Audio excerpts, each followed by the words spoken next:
Assalamualaikum warahmatullahi wabarakatuh. Perkenalkan, saya Dida Raskia dengan NIM H0712311043 dari kelas pengantar Sistem Informasi B, kelompok 1. Jadi di sini saya akan mempresentasikan materi-materi yang telah kami buat dalam paper kelompok kami, yaitu kelompok 1, mengenai subbab-subbab yang telah dipelajari dalam kelas pengantar Sistem Informasi. Baik, jadi di sini ada 6 subbab pembahasan. Yang pertama adalah sistem informasi untuk mendukung level organisasi. Yang kedua, pengembangan aplikasi perangkat lunak. Yang ketiga, konsep globalisasi dan peran teknologi informasi dalam ekonomi global. Yang keempat, e-business dan e-commerce. Yang kelima, memahami dan mengimplementasikan etika dalam sistem informasi. Dan yang terakhir adalah tren masa depan dalam sistem informasi. Baik, kita masuk pada bab 1, yaitu sistem informasi untuk mendukung level organisasi. Definisi sistem informasi. Sistem informasi adalah gabungan antara teknologi informasi dan aktivitas manusia yang menggunakan teknologi tersebut untuk mendukung operasi, manajemen, dan pengambilan keputusan dalam organisasi. Sistem informasi sangat penting untuk mendukung berbagai tingkat manajemen dalam organisasi, mulai dari operasional, manajerial, hingga strategis. Selanjutnya adalah sistem informasi pendukung level organisasi. Yang pertama, sistem informasi transaksional atau Transaction Processing Systems atau TPS. Fungsinya untuk mengumpulkan, menyimpan, memproses, dan mengolah data transaksi bisnis rutin. Contohnya sistem penjualan, sistem akuntansi, dan sistem penggajian.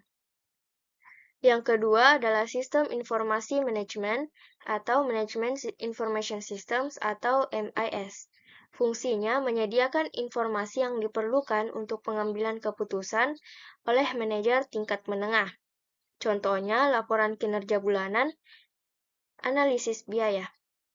Yang ketiga adalah sistem pendukung keputusan atau Decision Support Systems atau DSS.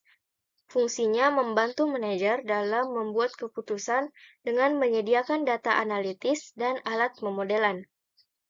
Contohnya, sistem peramalan penjualan, analisis risiko investasi. Dan yang keempat, sistem informasi eksekutif atau Executive Information System atau disingkat dengan EIS. Fungsinya adalah menyediakan informasi yang relevan untuk pengambilan keputusan strategis oleh manajemen puncak. Contohnya dashboard kinerja perusahaan dan laporan tren industri. Sistem informasi strategis atau SIS dan keunggulannya. Yang pertama, peningkatan efisiensi operasional, yaitu mengotomatisasi proses bisnis untuk mengurangi biaya dan meningkatkan produktivitas adalah salah satu keunggulan utama dari sistem informasi strategis. Otomatisasi ini mencakup tugas-tugas rutin seperti pemrosesan pesanan, penggajian, dan manajemen inventaris. Dengan menggunakan sistem ERP, berbagai fungsi bisnis seperti produksi, keuangan, dan sumber daya manusia dapat terintegrasi dalam satu platform yang memungkinkan proses bisnis berjalan lebih efisien. Otomatisasi juga mengurangi kesalahan manual yang sering terjadi dalam proses manual. Misalnya, sistem pemrosesan transaksi otomatis memastikan data yang lebih akurat dan konsisten, sehingga mengurangi kebutuhan untuk koreksi dan validasi data. Dengan menggunakan atau mengurangi kebutuhan tenaga kerja untuk meneruskan tugas-tugas rutin dan mengurangi kesalahan, perusahaan dapat menghemat biaya operasional yang dapat diinvestasikan dalam bidang lain yang lebih strategis seperti inovasi produk atau pemasaran. Sistem otomatisasi juga memungkinkan perusahaan untuk merespons permintaan pelanggan dan perubahan pasar dengan lebih cepat. Misalnya, sistem manajemen rantai pasokan otomatis dapat menyesuaikan pesanan bahan baku berdasarkan permintaan pelanggan yang berfluktuasi, mengurangi waktu tunggu dan meningkatkan kepuasan pelanggan. Yang kedua adalah meningkatkan kualitas keputusan. Sistem informasi strategis memungkinkan analisis data yang mendalam dengan menggunakan alat-alat analitik canggih seperti data mining, machine learning, dan big data analytics. Ini membantu manajer mengidentifikasi tren, pola, dan anomali yang mungkin tidak terlihat dengan metode tradisional. Dengan akses ke data secara real-time, manajer dapat membuat keputusan berdasarkan informasi terkini. Sistem informasi eksekutif sering menyediakan dashboard yang menampilkan metrik kinerja utama secara langsung, memudahkan pemantauan dan pengambilan keputusan yang cepat. Selain itu, DSS memungkinkan manajer untuk melakukan simulasi skenario what if dengan memodelkan berbagai situasi potensial. Manajer dapat mengevaluasi dampak dari keputusan yang berbeda dan memilih opsi yang paling menguntungkan bagi perusahaan. Sistem informasi juga mendukung kolaborasi yang lebih baik antara tim dan departemen. Dengan adanya platform kolaborasi yang terintegrasi, tim dapat berbagi informasi dan insight, sehingga pengambilan keputusan bisa dilakukan secara kolektif dan lebih informatif. Yang ketiga adalah peningkatan layanan pelanggan. Dengan mengumpulkan dan menganalisis data pelanggan, perusahaan dapat menawarkan layanan yang lebih dipersonalisasi.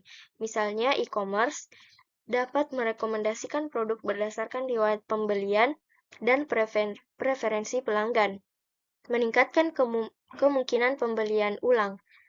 Sistem Customer Relationship Management memungkinkan perusahaan untuk merespons pertanyaan dan keluhan pelanggan dengan lebih cepat dan efektif. Dengan akses cepat ke informasi pelanggan, staf layanan pelanggan dapat memberikan solusi yang tepat dan memuaskan. Sistem informasi memungkinkan perusahaan untuk memantau interaksi pelanggan melalui berbagai saluran seperti telepon, email, media sosial, dan chat.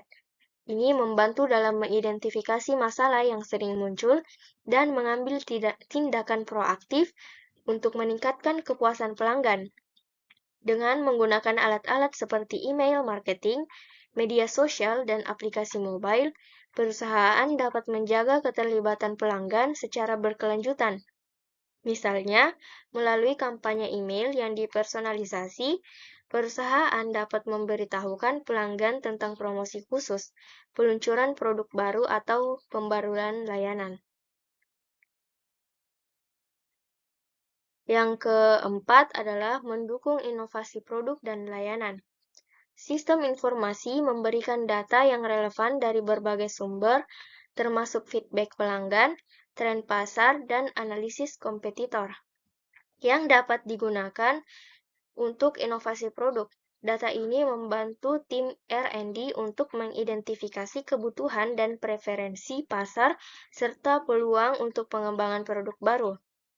Alat-alat digital seperti simulasi dan prototyping virtual memungkinkan pengujian ide produk dengan cepat dan murah sebelum melakukan produksi massal, mengurangi risiko dan biaya yang terkait dengan pengembangan produk baru. Sistem informasi mendukung kolaborasi lintas fungsi dalam tim inovasi.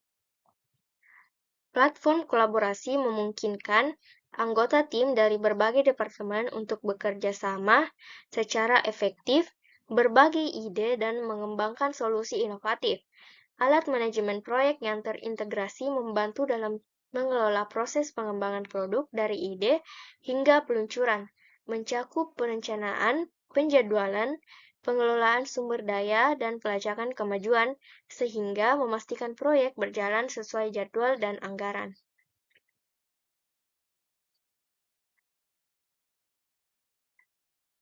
Selanjutnya adalah keunggulan kompetitif menurut Porter dan model rantai nilai.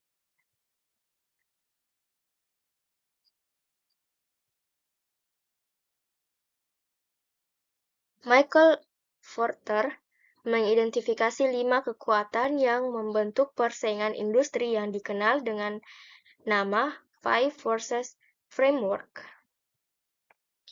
di mana 5 kekuatan yang membentuk persaingan industri ini adalah yang pertama, ancaman pendatang baru, di mana perusahaan baru yang memasuki pasar dapat mengurangi profitabilitas perusahaan yang sudah ada. Selanjutnya adalah daya tawar pemasok.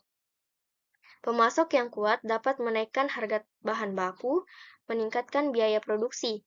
Selanjutnya, daya tawar pembeli. Pembeli yang kuat dapat meminta harga lebih rendah atau kualitas lebih tinggi. Selanjutnya, ancaman produk pengganti. Produk pengganti yang baru dapat mengurangi permintaan untuk produk perusahaan. Dan yang terakhir adalah persaingan antar perusahaan yang ada. Persaingan yang ketat dapat mengurangi profitabilitas melalui perang harga dan peningkatan biaya pemasaran. Porter juga mengembangkan model rantai nilai yang membagi aktivitas perusahaan menjadi aktivitas utama dan pendukung. Aktivitas utama mencakup logistik masuk, operasi, logistik keluar, pemasaran, dan penjualan layanan. Aktivitas pendukung meliputi infrastruktur perusahaan, manajemen sumber daya manusia, pengembangan teknologi, dan pengadaan.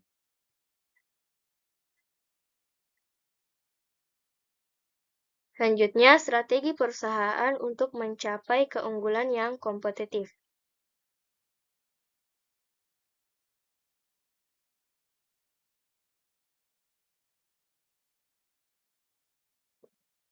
Porter mengidentifikasi 5 strategi yang dapat digunakan perusahaan untuk mencapai keunggulan yang kompetitif. Yang pertama, kepemimpinan biaya atau cost leadership.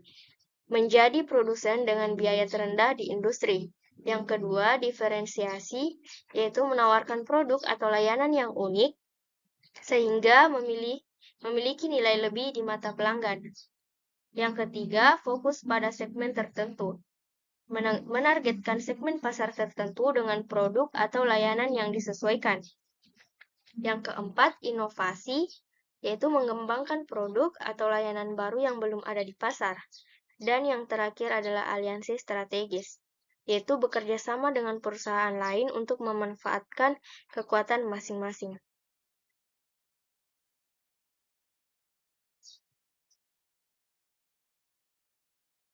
Peran Departemen Sistem Informasi. Yang pertama, jadi manajemen sumber informasi mencakup pengumpulan, penyimpanan, dan penggunaan data secara efektif untuk mendukung pengambilan keputusan dan operasi bisnis. Departemen Sistem Informasi ini bertanggung jawab untuk, yang pertama, mengelola infrastruktur TI, yaitu memastikan perangkat keras dan perangkat lunak berfungsi dengan baik. Yang kedua, keamanan informasi, yaitu melindungi data perusahaan dari ancaman keamanan. Yang ketiga, pengembangan dan pemeliharaan sistem, yaitu mengembangkan dan memelihara aplikasi dan sistem yang mendukung operasi bisnis. Dan yang terakhir adalah dukungan pengguna akhir, yaitu memberikan pelatihan dan bantuan teknis kepada karyawan.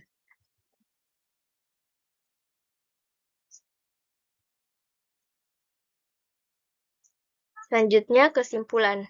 Jadi, kesimpulan untuk subbab pertama yaitu sistem informasi berperan penting dalam mendukung berbagai tingkat organisasi, dari operasional hingga strategis. Dengan memanfaatkan teknologi informasi secara efektif, perusahaan dapat meningkatkan efisiensi operasional, mendukung pengambilan keputusan yang lebih baik, dan mencapai keunggulan kompetitif. Manajemen sumber informasi yang baik dan peran yang jelas dari Departemen Sistem Informasi sangat penting untuk memaksimalkan manfaat dari sistem informasi.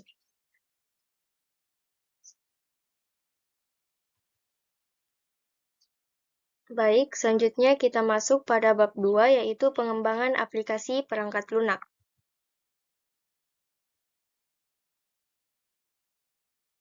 Proses pengembangan aplikasi perangkat lunak, yaitu yang pertama perencanaan atau planning. Tahap perencanaan adalah langkah awal dalam proses pengembangan perangkat lunak. Pada tahap ini, tujuan proyek, kebutuhan pengguna, serta kelayakan proyek dianalisis. Perencanaan yang baik mencakup penjadwalan, estimasi biaya, dan alokasi sumber daya. Berikut adalah langkah-langkah dalam tahap perencanaan. Yang pertama, identifikasi kebutuhan, yaitu mengumpulkan informasi mengenai apa yang dibutuhkan pengguna dan bagaimana perangkat lunak akan digunakan. Yang kedua, studi kelayakan, menganalisis apakah proyek tersebut layak dilaksanakan dari segi teknis, ekonomi, dan operasional.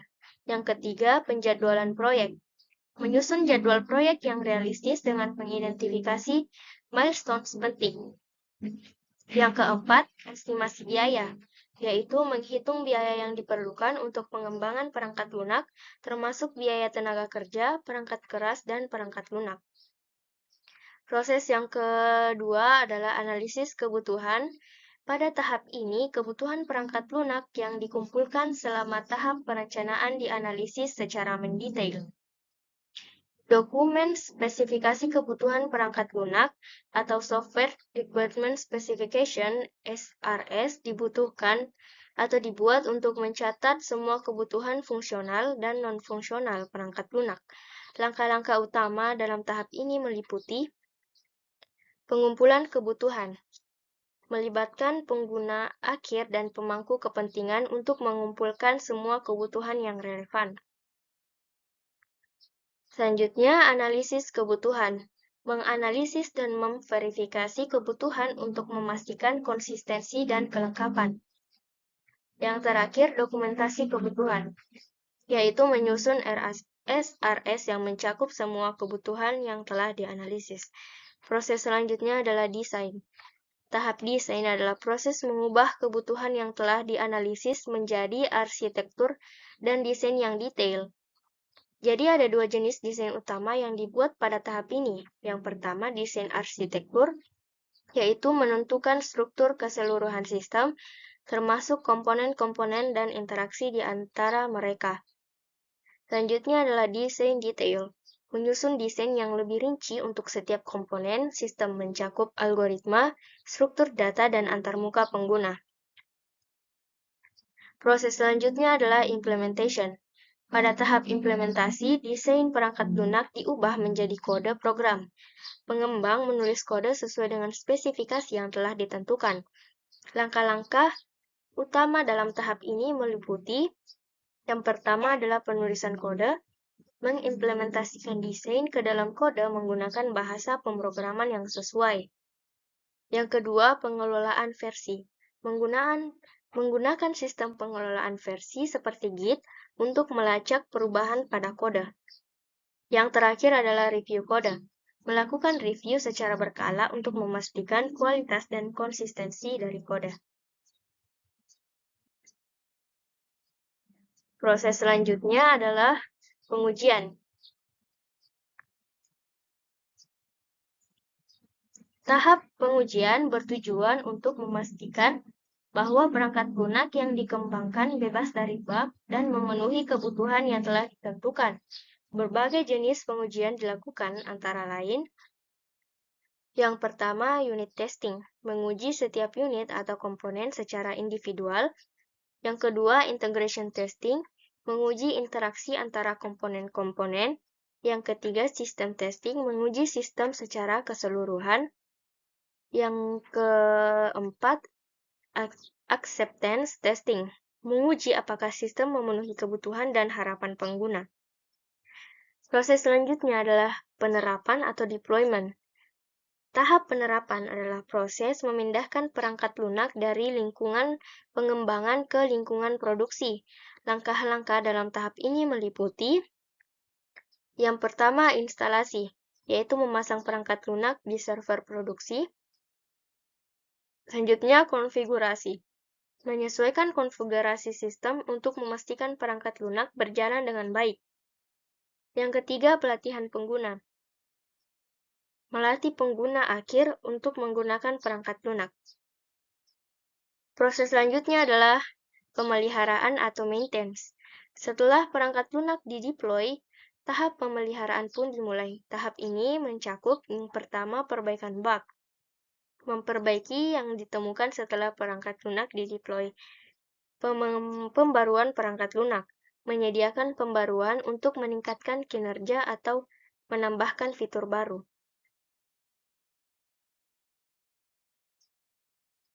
Selanjutnya kita membahas perbedaan metodologi pengembangan. Yang pertama ada waterfall. Metodologi waterfall adalah pendekatan linear dan berurutan di mana setiap tahap harus diselesaikan sebelum tahap berikutnya dimulai. Ciri utama dari metodologi ini adalah yang pertama proses linear. Setiap tahap dilakukan satu persatu tanpa timpang tindih. Yang kedua, dokumentasi lengkap. Setiap tahap menghasilkan dokumentasi yang lengkap sebelum melanjutkan ke tahap berikutnya. Yang ketiga, kontrol ketat. Kontrol yang ketat pada setiap tahap untuk memastikan semua persyaratan dipenuhi sebelum melanjutkan. Kelebihan dari waterfall ini, dokumentasinya jelas dan terstruktur, serta mudah dikelola pada proyek kecil. Kekurangannya, kurang fleksibel, sulit menyesuaikan dengan perubahan kebutuhan. Yang kedua adalah Agile. Metodologi Agile adalah pendekatan iteratif dan inkremental yang menekankan fleksibilitas dan keterlibatan aktif pengguna selama pengembangan. Ciri utama metodologi ini adalah yang pertama, iterasi pendek. Pengembangan dilakukan dalam iterasi pendek atau sprint biasanya 2-4 minggu.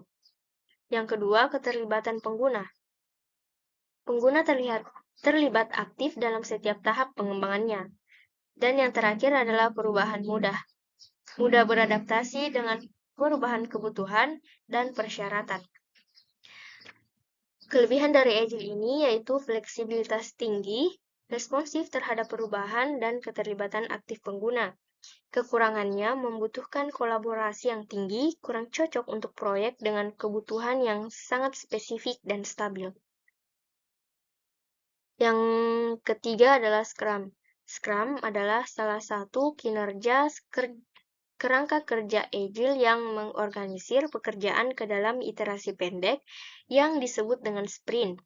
Ciri utamanya adalah yang pertama sprint, periode pengembangan singkat dan teratur, biasanya 2-4 minggu. Yang kedua adalah Scrum Team.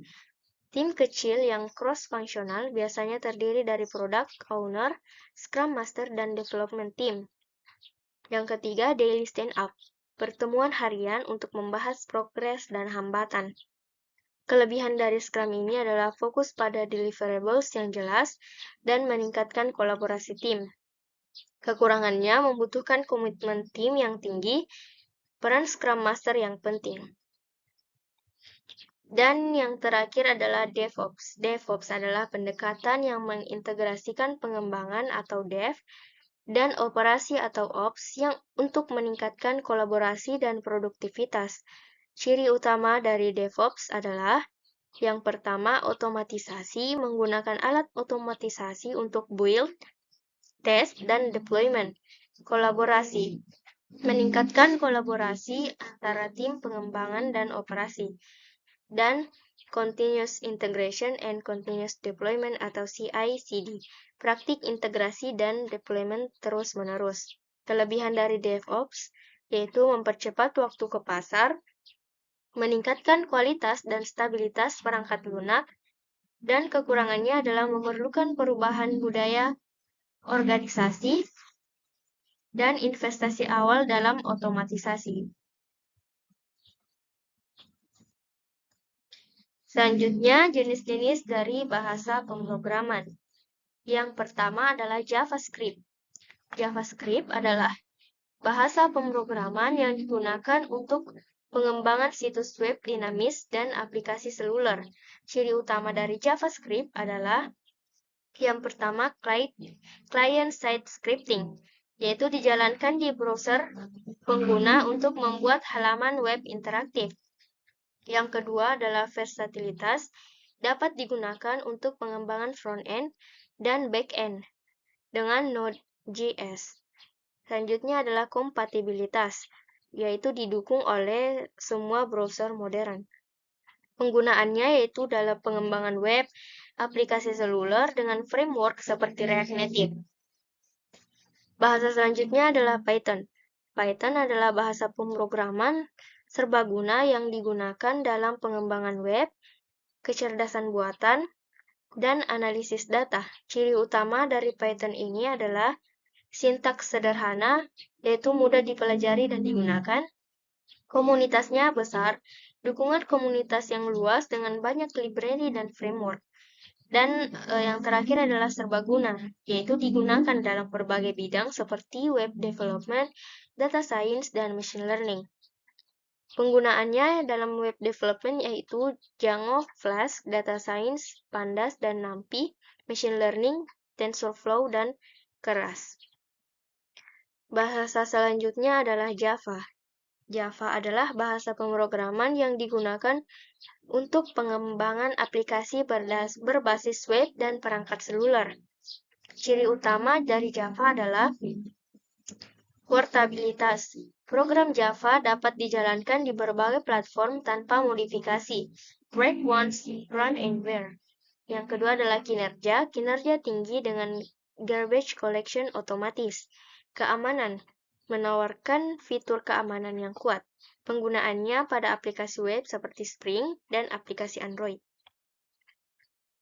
Bahasa selanjutnya adalah C++.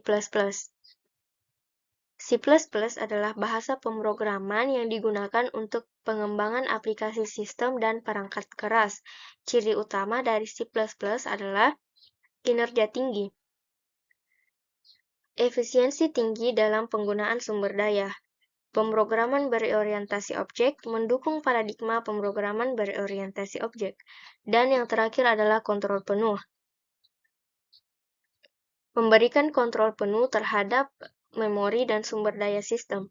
Penggunaannya yaitu sistem operasi, game development, dan aplikasi embedded. Bahasa yang terakhir adalah Swift. Swift adalah bahasa pemrograman yang digunakan untuk pengembangan aplikasi iOS, dan ciri utama dari Swift adalah yang pertama modern. Sintaks yang bersih dan modern dirancang untuk kinerja dan keamanan. Yang kedua adalah interoperabilitas, yaitu mudah berintegrasi dengan Objective-C. Pengembangannya juga cepat, alat pengembangan yang kuat seperti Xcode. Penggunaannya adalah dalam pengembangan aplikasi iOS dan macOS. Selanjutnya adalah tantangan dalam pengembangan. Yang pertama, kompatibilitas. Menjamin aplikasi dapat berjalan di berbagai perangkat dan sistem operasi merupakan tantangan utama. Solusi yang umum digunakan meliputi yang pertama, responsive design. Mendesain antarmuka yang dapat menyesuaikan dengan berbagai ukuran layar. Yang kedua adalah cross-platform development. Menggunakan framework seperti React Native atau Flutter untuk mengembangkan aplikasi yang dapat berjalan di berbagai platform. Yang selanjutnya adalah keamanan.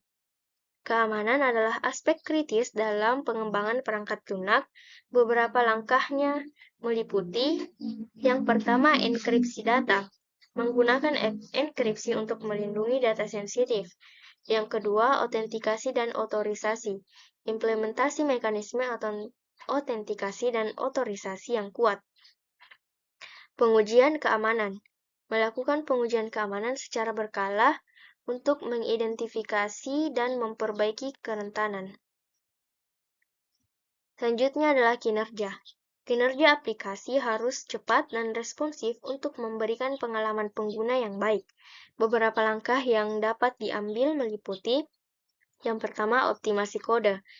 Mengoptimalkan kode untuk kinerja yang lebih baik. Yang kedua adalah caching. Menggunakan caching untuk mengurangi waktu loading. Dan yang terakhir adalah pengujian kinerja. Melakukan pengujian kinerja untuk mengidentifikasi dan memperbaiki bottleneck. Selanjutnya adalah pengalaman pengguna atau UX. Pengalaman pengguna adalah faktor penting dalam kesuksesan aplikasi. Beberapa praktik terbaik meliputi yang pertama, desain intuitif, yaitu mendesain antarmuka yang mudah dipahami dan digunakan. Selanjutnya adalah umpan balik pengguna. Mengumpulkan umpan balik pengguna dan menggunakannya untuk meningkatkan desain. Selanjutnya adalah usability testing, yaitu melakukan pengujian penggunaan untuk memastikan antarmuka mudah untuk digunakan.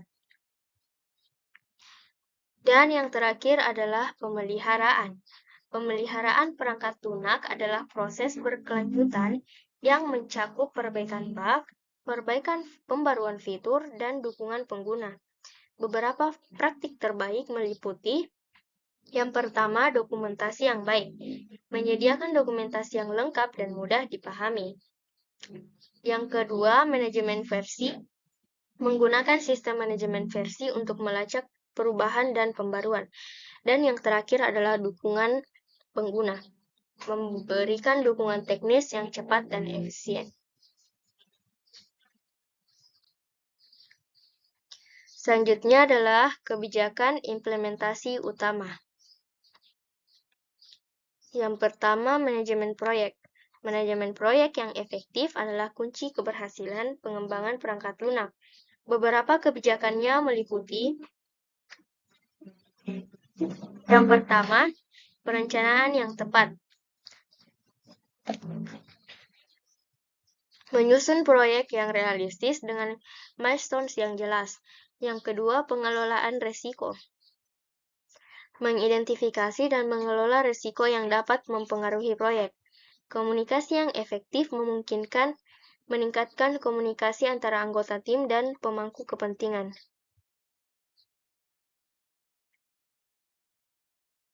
Selanjutnya adalah keamanan.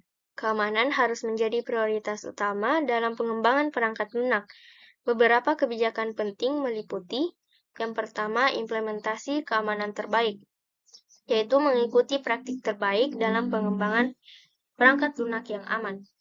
Yang kedua adalah pengujian keamanan, melakukan pengujian keamanan secara berkala, dan pembaruan keamanan, yaitu menyediakan pembaruan keamanan secara berkala untuk menangani kerentanan baru.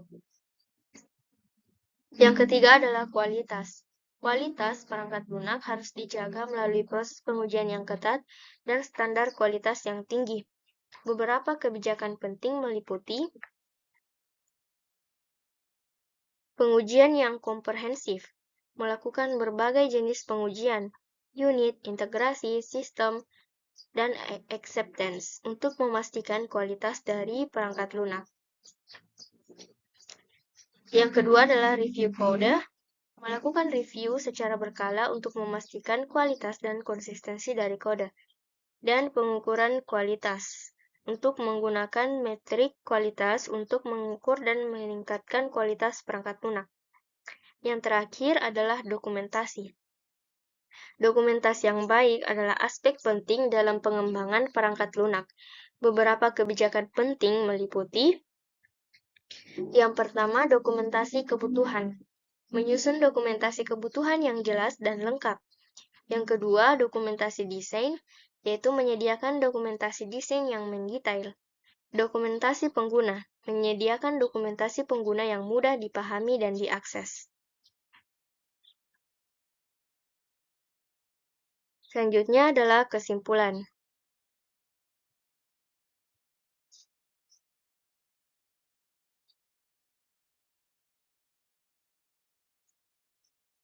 Jadi kesimpulannya adalah pengembangan perangkat lunak adalah proses kompleks yang melibatkan berbagai tahapan, metodologi, bahasa pemrograman, tantangan, dan kebijakan implementasi.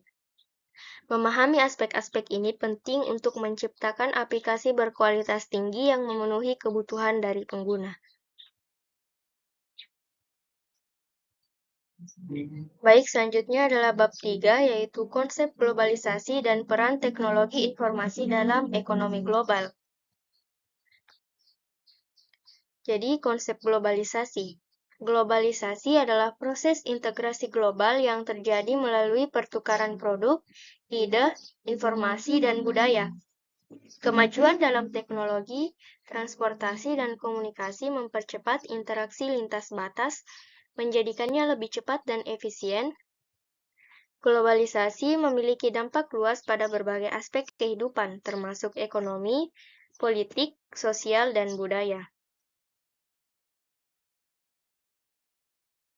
Dimensi-dimensi globalisasi. Yang pertama adalah ekonomi. Globalisasi ekonomi terlihat dari meningkatnya perdagangan internasional, investasi asing langsung, dan pasar keuangan global. Hal ini melibatkan integrasi ekonomi nasional ke dalam ekonomi global melalui pembukaan pasar, peningkatan perdagangan bebas, dan pertukaran investasi. Yang kedua adalah politik.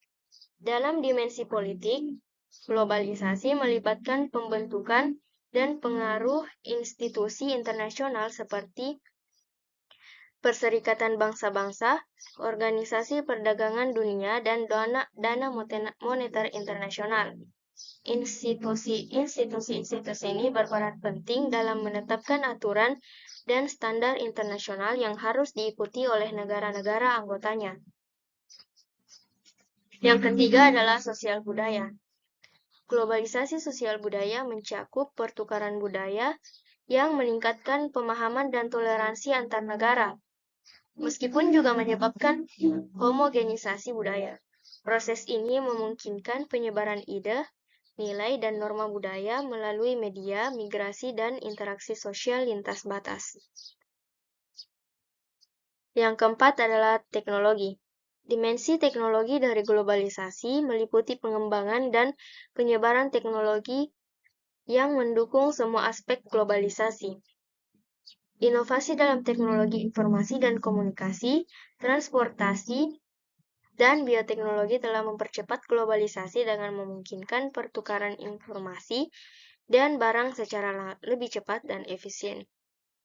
Dengan demikian, globalisasi tidak hanya mengubah cara negara-negara berinteraksi, tetapi juga mempengaruhi kehidupan sehari-hari masyarakat di seluruh dunia, memperkaya sekaligus menentang keberagaman budaya dan identitas lokal.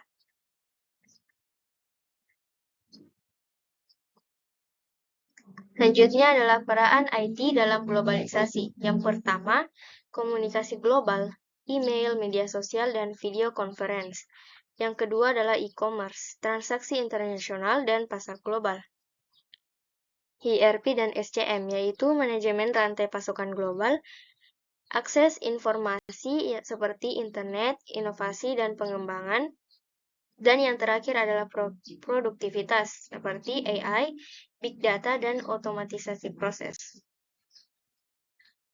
Selanjutnya adalah manfaat IT dalam globalisasi.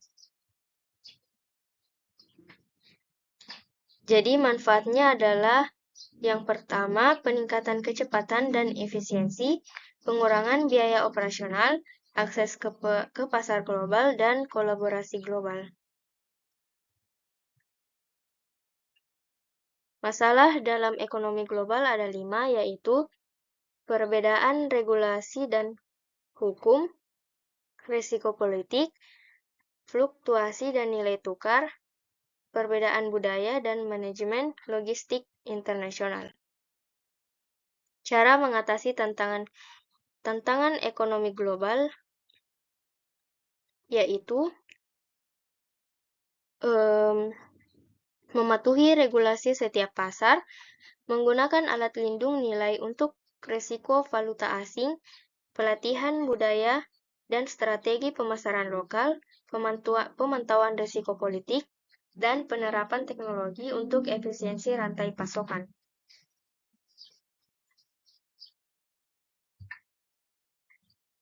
Tahapan kesenjangan digital menurut Nielsen.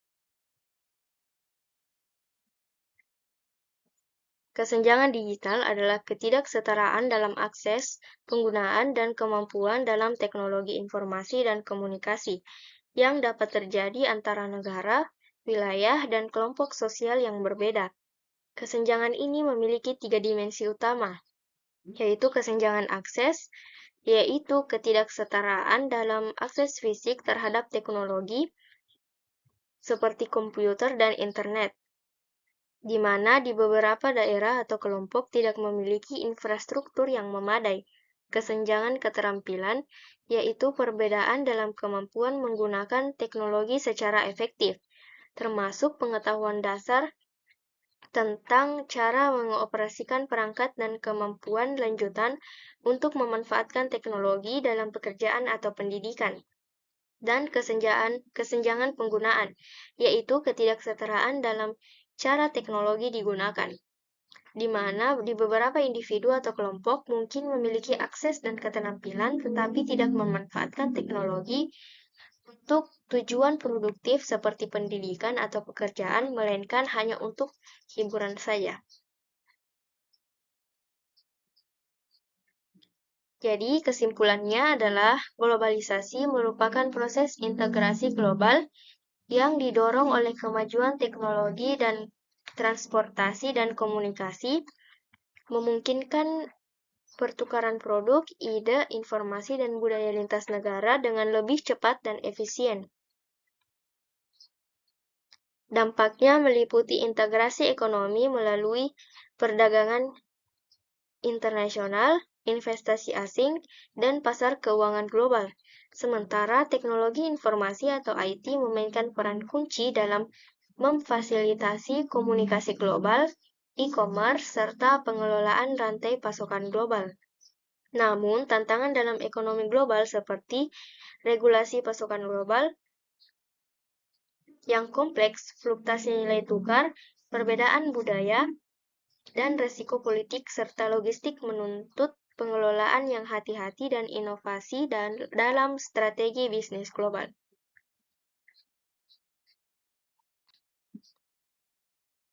Selanjutnya adalah bab 4, yaitu e-business dan e-commerce. Pengertian e-business. E-business adalah atau bisa disebut dengan bisnis elektronik, mengacu pada penggunaan teknologi informasi dan komunikasi untuk mendukung dan mengoptimalkan berbagai proses bisnis. Ini mencakup semua aspek operasi yang dilakukan secara elektronik, termasuk manajemen rantai pasokan, manajemen hubungan pelanggan, manajemen sumber daya manusia, dan proses internal lainnya, sehingga meningkatkan efisiensi dan produktivitas melalui teknologi digital. Penggunaan teknologi informasi dan komunikasi untuk mendukung dan mengoptimalkan proses bisnis. Yang pertama, e-procurement, yaitu pengadaan barang dan jasa secara digital. E-CRM, yaitu pengelolaan hubungan pelanggan secara elektronik. ERP, yaitu integrasi operasional perusahaan. SCM, yaitu manajemen aliran barang, informasi, dan keuangan di seluruh rantai pasokan. Selanjutnya, pengertian e-commerce. E-commerce adalah bagian dari e-business yang berfokus pada transaksi jual-beli barang atau jasa melalui internet, mencakup transaksi antara bisnis dan konsumen, antar bisnis, atau antar individu.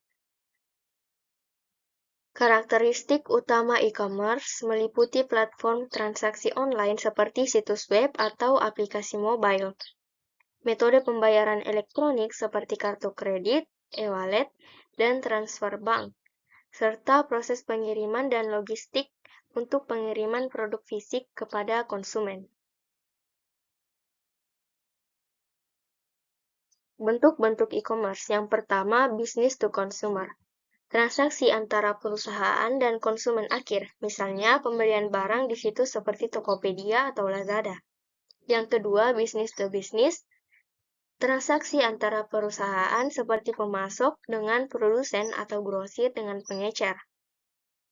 Contohnya Alibaba. Yang ketiga, consumer to consumer. Transaksi antara individu yang biasanya difasilitasi oleh platform pihak ketiga seperti OLX. OLX, dan eBay. Yang keempat, consumer to business. Individual menjual produk atau jasa kepada perusahaan, misalnya freelancer yang menawarkan jasa melalui platform seperti Upwork. Yang kelima, business to government. Transaksi antara perusahaan dan pemerintahan, seperti penyediaan perangkat lunak untuk lembaga pemerintah. Yang keenam adalah mobile commerce atau m-commerce. Transaksi yang dilakukan melalui perangkat mobile. Contohnya pembelian barang melalui aplikasi Shopee. Jadi kesimpulan untuk subbab ini adalah e-bisnis yaitu memanfaatkan teknologi informasi untuk proses bisnis, meningkatkan efisiensi dan produktivitas.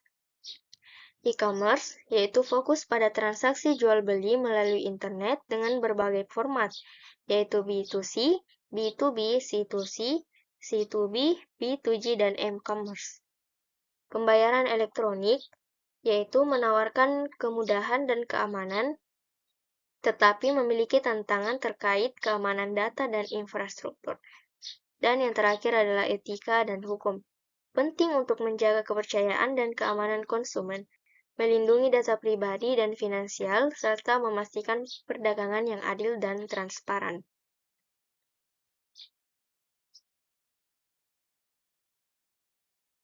Selanjutnya adalah bab 5, memahami dan mengimplementasikan etika dalam sistem informasi.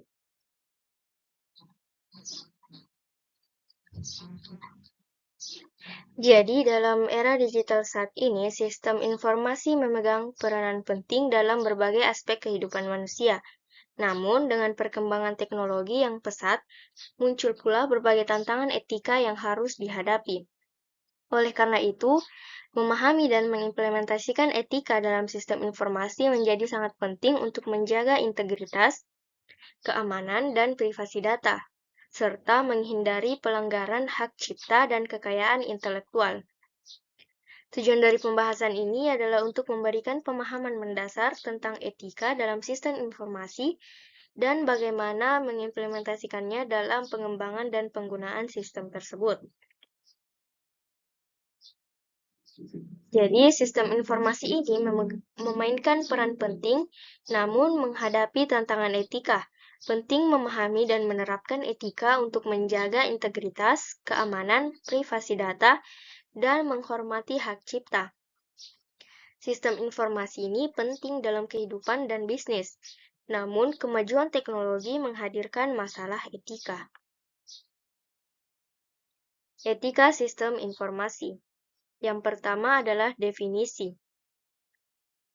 Etika sistem informasi adalah prinsip dan nilai yang mengatur pelaku dalam pengembangan dan penggunaan sistem informasi. Etika sistem informasi ini adalah seperangkat prinsip dan nilai-nilai yang mengatur perilaku dan dalam pengembangan, implementasi, dan penggunaan sistem informasi. Prinsip-prinsip selanjutnya adalah prinsip dasar. Prinsip-prinsip dasar etika dalam sistem informasi meliputi integritas, kerahasiaan, privasi, keadilan, dan tanggung jawab adalah pilar utama etika dalam sistem informasi. Selanjutnya adalah kode etik. Praktisi sistem informasi harus mematuhi kode etik profesional. Profesi sistem informasi memiliki kode etik yang harus dipatuhi oleh para praktisi. Dalam pengembangan sistem informasi, faktor-faktor etika dalam pengembangan seperti pertimbangan penting meliputi privasi data, keamanan sistem, akurasi informasi, dan dampak sosial dari sistem yang dikembangkan.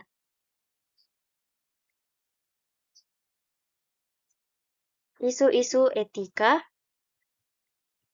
kekayaan intelektual dan hak cipta. Perlindungan karya intelektual, melindungi perangkat lunak, basis data, dan konten digital dari pelanggaran hak cipta. Dampak pelanggarannya yaitu pelanggaran hak cipta dapat menyebabkan kerugian besar. Praktik terbaik yaitu menggunakan lisensi sah, memberikan atribusi yang tepat, dan menghormati hak cipta. Kekayaan intelektual dan hak cipta dalam konteks sistem informasi ini merujuk pada perlindungan atas karya-karya intelektual seperti perangkat lunak, basis data, dan konten digital lainnya. Pelanggaran hak cipta dan kekayaan intelektual dapat menyebabkan kerugian besar bagi pemilik hak. Praktik terbaik untuk menjaga integritas dan melindungi kekayaan intelektual meliputi penggunaan lisensi yang sah, memberikan atribusi yang tepat, dan menghormati hak cipta. Tantangan etika dalam teknologi informasi adalah yang pertama, perkembangan teknologi. Teknologi seperti kecerdasan buatan, Internet of Things, dan Big Data membawa tantangan baru. Selanjutnya adalah tantangan etika, isu privasi dan keamanan data, bias algoritma, serta dampak teknologi pada hubungan manusia-mesin perlu dipertimbangkan. Perkembangan teknologi informasi ini seperti kecerdasan buatan, Internet of Things, dan Big Data membawa tantangan etika baru. Isu-isu seperti privasi data dan keamanan, bias algoritma, serta dampak teknologi terhadap hubungan manusia dan mesin menjadi pertimbangan yang penting. Studi kasus dan implementasi etika dalam sistem informasi, terdapat banyak studi kasus yang menunjukkan pentingnya etika dalam sistem informasi seperti kasus pelanggaran privasi data, pencurian kekayaan intelektual, dan kasus peretasan sistem. Praktik terbaik dalam mengimplementasikan etika di lingkungan organisasi meliputi pelatihan etika bagi karyawan, penetapan kebijakan dan prosedur yang jelas, serta pemantauan dan evaluasi yang berkelanjutan. Baik, jadi kesimpulannya adalah pentingnya etika. Etika dalam sistem informasi adalah kunci untuk penggunaan yang bertanggung jawab dan etis. Prinsip-prinsip etika. Memahami dan menerapkan prinsip-prinsip etika, kode etik, menghargai kekayaan intelektual, serta mengantisipasi tantangan etika di masa depan. Komitmen. Implementasi etika memerlukan komitmen dari individu, organisasi, dan pembuat kebijakan.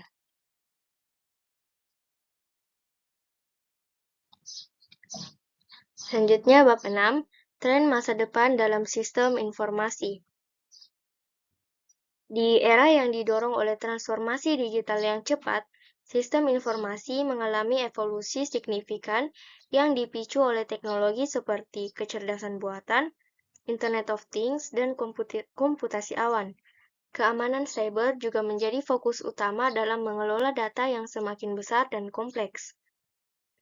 Organisasi dan individu semakin bergantung pada sistem informasi untuk mendukung pengambilan keputusan berbasis data yang cerdas dan responsif terhadap perubahan pasar dan teknologi. Dengan mengintegrasikan tren ini, sistem informasi diharapkan tidak hanya meningkatkan efisiensi operasional, tetapi juga memperluas kemampuan untuk berinovasi dan menghadapi tantangan masa depan dengan keyakinan dan adaptabilitas. Sejarah singkat dari sistem informasi. Sejarah sistem informasi dimulai sejak awal penggunaan komputer untuk pengelolaan data pada tahun 1940 dan 1950. Pada era ini, komputer digunakan secara terbatas oleh militer dan lembaga pemerintah untuk menghitung data terutama terkait dengan kebutuhan perang. Perkembangan komputer terus berlanjut hingga tahun 1960 dengan munculnya konsep pemrosesan data elektronik yang lebih terstruktur seperti pemrosesan transaksi. Selanjutnya, pada tahun 1970, muncul sistem manajemen basis data atau DBMS yang memungkinkan organisasi untuk menyimpan dan mengelola data dalam skala yang lebih besar dan lebih terstruktur.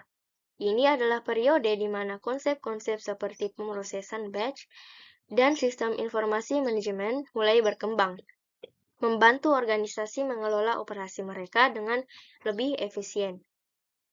Selanjutnya, pada tahun 1980-an ditandai dengan munculnya komputer pribadi dan jaringan komputer lokal yang memungkinkan pertukaran data yang lebih cepat dan koordinasi yang lebih baik di dalam organisasi. Sistem informasi menjadi lebih terintegrasi dan mulai mendukung fungsi-fungsi bisnis seperti keuangan, produksi, dan sumber daya manusia. Selanjutnya, masuk ke tahun 1990-an, internet dan World Wide Web mengubah landscape sistem informasi secara drastis. Ini membuka pintu untuk e-commerce dan sistem informasi berbasis web yang memungkinkan akses data secara global dan real-time. Perkembangan lebih lanjut dalam sistem informasi mencakup implementasi Enterprise Resource Planning atau ERP untuk mengintegrasikan proses bisnis di seluruh perusahaan. Selanjutnya, di abad ke-21 telah menyaksikan percepatan teknologi informasi dengan mobile computing, cloud computing, dan analitik data yang mendorong sistem informasi untuk menjadi lebih fleksibel, terdistribusi, dan terfokus pada pengguna akhir. Pemanfaatan kecerdasan buatan atau AI dan Internet of Things atau IoT semakin mengubah cara organisasi mengumpulkan, menyimpan, dan menganalisis data untuk mendukung pengambilan keputusan yang lebih baik dan responsif. Secara keseluruhan, sejarah sistem informasi mencerminkan evolusi konstan dalam teknologi dan kebutuhan bisnis, mengarah pada integrasi yang lebih baik antara teknologi informasi dan strategi bisnis untuk mendukung operasi yang lebih efisien dan inovatif di masa depan. Selanjutnya, tren sistem informasi di era digital. Tren dalam sistem informasi di era digital saat ini mencakup beberapa aspek kunci yang mengubah cara organisasi beroperasi dan berinteraksi dengan teknologi. Berikut adalah beberapa tren utamanya. Yang pertama, kecerdasan buatan atau AI dan pembelajaran mesin atau ML. Implementasi AI dan ML semakin luas dalam sistem informasi, mulai dari pengelolaan bahasa alami hingga analisis prediktif dan pengambilan keputusan otomatis. Yang kedua adalah Internet of Things.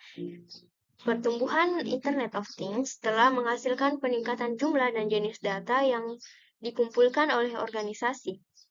Memerlukan sistem informasi untuk mengelola, menganalisis, dan mengeksploitasi data ini untuk meningkatkan operasi. Yang ketiga adalah cloud computing. Komputasi awan memungkinkan akses fleksibel dan skala besar terhadap sumber daya IT tanpa investasi besar dalam infrastruktur fisik, memungkinkan skalabilitas dan efisiensi yang lebih besar dalam sistem informasi. Yang keempat, ada analitika data dan big data. Penggunaan analitika data yang canggih termasuk big data untuk mendapatkan wawasan mendalam dari data yang besar dan beragam. Membantu organisasi membuat keputusan yang lebih baik dan lebih cepat. Yang kelima adalah keamanan cyber. Dengan ancaman keamanan yang semakin kompleks, sistem informasi perlu fokus pada perlindungan data dan infrastruktur dari serangan cyber yang terus berkembang. Yang keenam, sistem informasi berbasis web dan aplikasi mobile. Perkembangan aplikasi web dan mobile memungkinkan akses real-time dan mobilitas data, memfasilitasi kolaborasi dan produktivitas di tempat kerja. Yang ketujuh adalah transformasi digital industri. Integrasi teknologi seperti IoT dan AI dan cloud dalam lingkungan manufaktur dan industri lainnya memungkinkan otomatisasi proses produksi dan manajemen rantai pasok yang lebih efisien. Yang kedelapan adalah realitas augmented dan virtual. Penerapan AR dan VR dalam sistem informasi meningkatkan pengalaman pengguna dan memungkinkan simulasi yang lebih baik untuk pelatihan dan pengembangan produk. Pengembangan berbasis platform. Yang kesembilan adalah pengembangan berbasis platform. Peningkatan dalam platform, pengembangan seperti platform as a service yang memungkinkan pengembangan aplikasi yang lebih cepat dan integritas sistem yang lebih mudah. Yang ke-10 atau yang terakhir adalah pembelajaran berbasis data. Semakin banyak organisasi yang mengandalkan data untuk memandu keputusan strategis dan operasional mereka, mendorong permintaan untuk sistem informasi yang mampu mengelola dan menganalisis data dengan efisien. Jadi, tren-tren ini menunjukkan arah perkembangan sistem informasi di era digital yang semakin kompleks dan terkoneksi, di mana hal ini memungkinkan organisasi untuk menjadi lebih responsif, inovatif, dan bersiap dalam menghadapi tantangan di masa depan.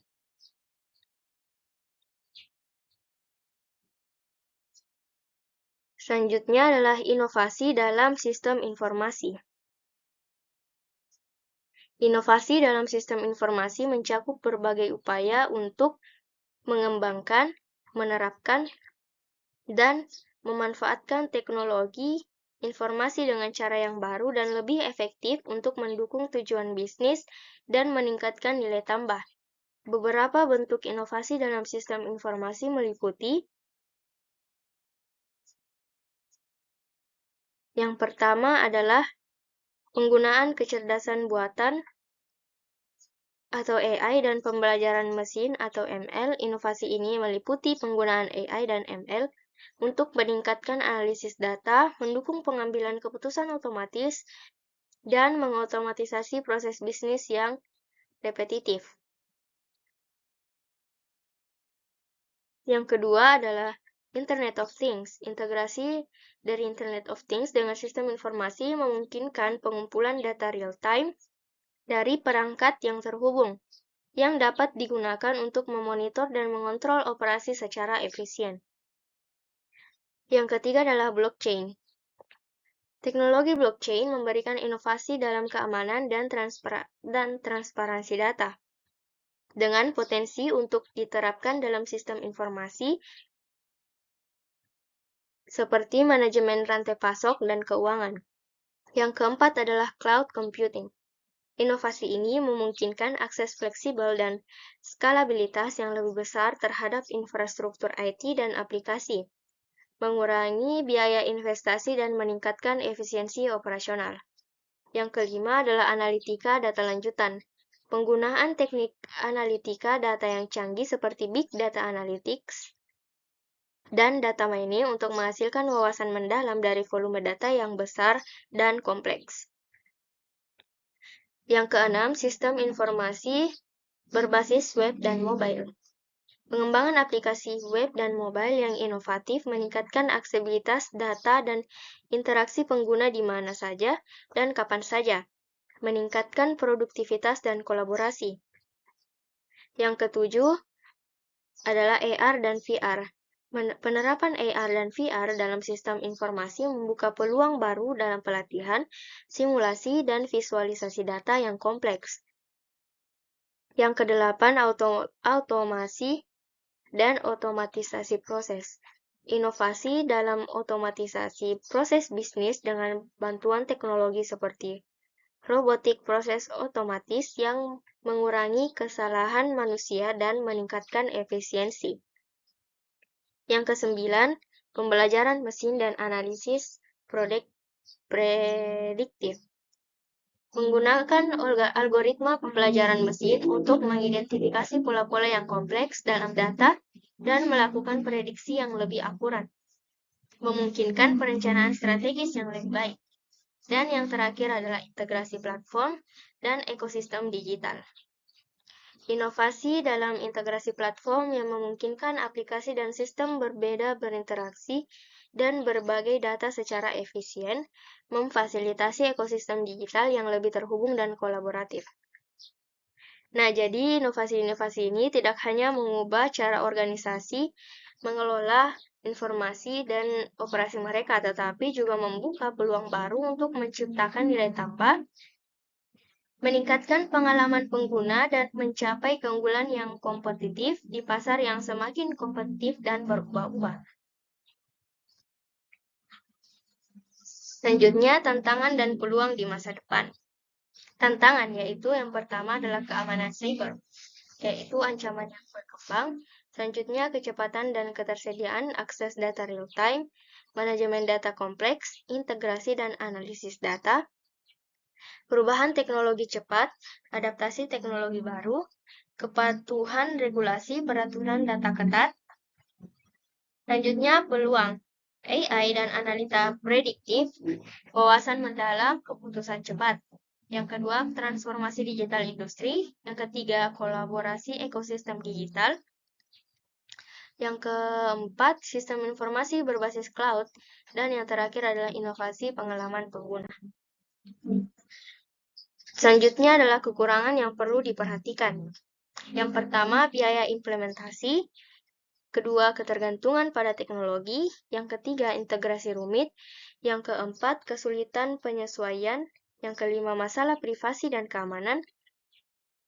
Yang keenam, tantangan budaya. Yang ketujuh, ketergantungan pada penyedia layanan. Dan yang terakhir adalah pelatihan dan keterampilan. Selanjutnya, kesimpulan untuk bab 6, pentingnya sistem informasi dalam mendukung operasi bisnis, pengambilan keputusan, dan inovasi. Manfaat dan tantangannya adalah keamanan data, biaya tinggi, integrasi. Selanjutnya, peluang inovasi yaitu AI, LOT, dan analitika data. Adaptasi dan responsif, yaitu terus memperbarui dan menyesuaikan sistem informasi. Selanjutnya, strategi yang bijak, yaitu memaksimalkan potensi dan mengurangi resiko. Baik, itulah tadi presentasi dari saya. Mohon maaf apabila ada salah kata. Terima kasih atas kesempatannya dan saya tutup dengan Assalamualaikum warahmatullahi wabarakatuh.